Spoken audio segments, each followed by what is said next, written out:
first major concert in this campaign that we did in order to enhance the music program, in order to bring forth and up level and just sparkle the service and what we do and the way we do it.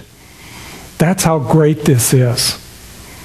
That's what we're seeing. That's the demonstration of the success and the happiness that we're calling forth into our home and into our center. As Ernest Holmes said in the reading that Tatiana gave you this morning, that success and happiness is ours when we deal with the absoluteness. When we move into that place of consciousness where we know that we know that we know. And so often when I stand up here on Sunday morning, I'm thinking, why am I telling you? You all know this. You are already there. You are already the divine expression of Spirit coming into form and manifestation. You already have the success and the happiness that you so desire. That's why you're here. And yet there's something more. There's an urge that's coming through you that says that there's even a greater experience that I can have. And not only that I can have, but that everyone can have. That we can all join together in this world that we create. And we are creating the atmosphere in which we are living. We are creating the world in which we find ourselves in experience. It is in that consciousness of the absolute that knows that the universe, outside of time and space, already is moving through the experience and the wholeness and the unity that it is designed to be. And that we get this moment in time and space in order to come through as a personality, as a form, as a body by which we can have that experience. And so we are creating the universe. We are creating the world. We are creating the atmosphere in which we live. It's ours. All of it. So if there's something in your experience, in your world, in your atmosphere that is not yet quite working for you in the way that you would like it to be, you have the power and the presence within you to transform and change that. If you have a physical need that you want some improvement upon, if you have some health that you want to bring forth into your experience, you are the cause. It is already there within you. It is the essence of who you are. If you want more wealth and opulence, opulence is a word that's been coming up a lot for me.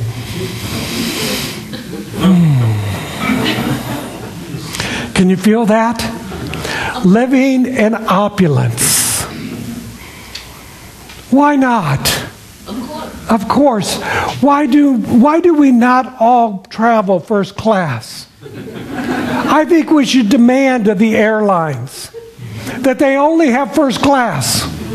There's no need for coach and business and economy. We all travel first class. Yeah. I am. I'm speaking this.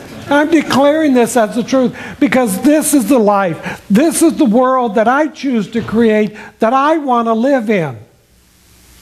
I no longer want to travel in the muck and the mire and the pain and the suffering that has been the false belief that so many people have been promoting and have been calling forth for centuries and eons of time. It's why when I'm looking at that media thing called whatever it is, TV, magazines, radio, it shows up everywhere. You will see the individuals that want to promote more of the pain and more of the suffering and more of the lack and more of the limitation.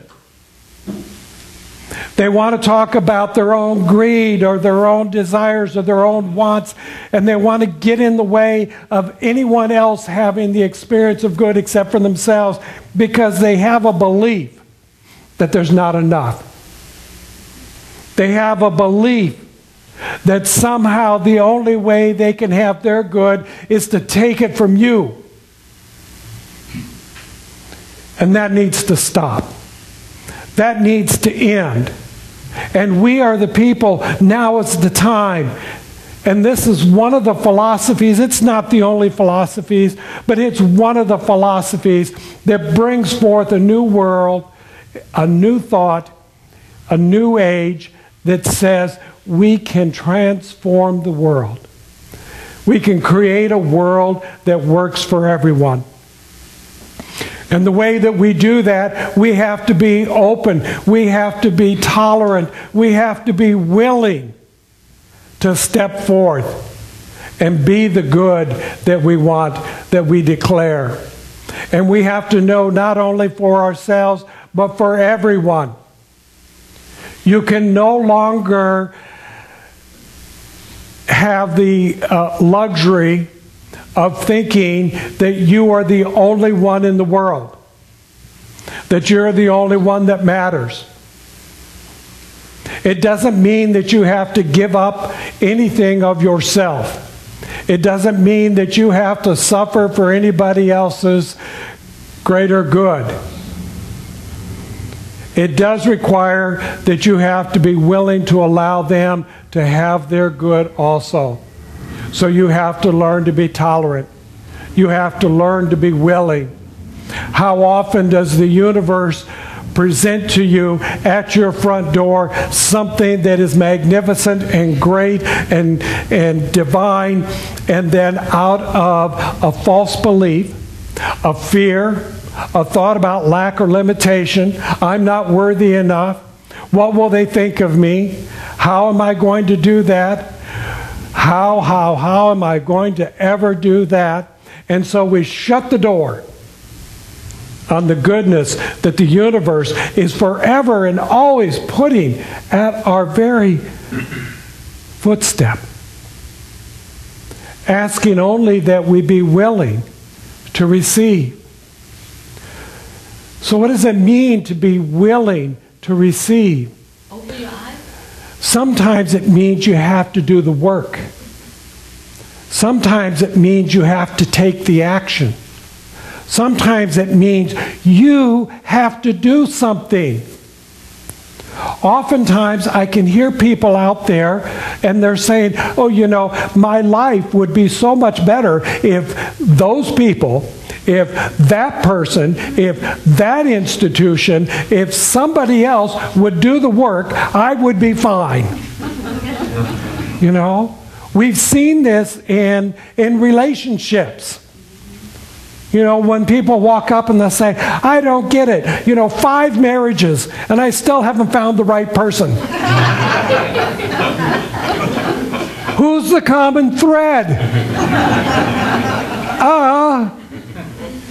It begins with me. I have to know that I am the right person. If I choose to bring love into my life, I must first be the love. Love for myself and love for others. I have to stop putting others down. I have to stop making others wrong. I have to get out of the way of allowing someone else to have their freedom and their love and the way that is right and perfect for them. As we've been doing the Season for Nonviolence, a small study group after service on Sunday, and reading some of the works of the Dalai Lama, and he speaks about, do no harm unto others. And the question comes up, where do I begin? And the Dalai Lama simply says, start where you are. You don't have to be perfect today. You don't have to be perfect this week. You don't have to get all of this in 1 year. You don't, according to the Dalai Lama, you don't even have to do it all in one life. You got an opportunity to do many more after this ones. Take whatever time you need to get